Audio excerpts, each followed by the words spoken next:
In this video, you'll see how to install the Smart Keyless Protector in your Audi key.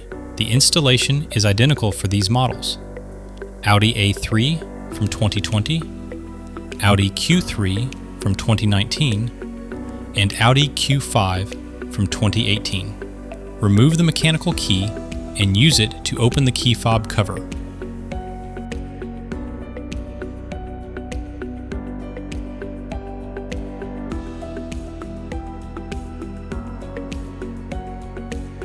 Take out the original battery.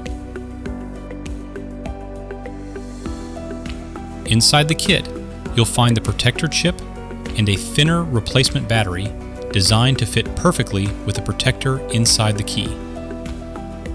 Wrap the chip around the battery. When you see the red light flashing, it means everything is working properly. Place the battery back into position and reassemble the key fob. That's it.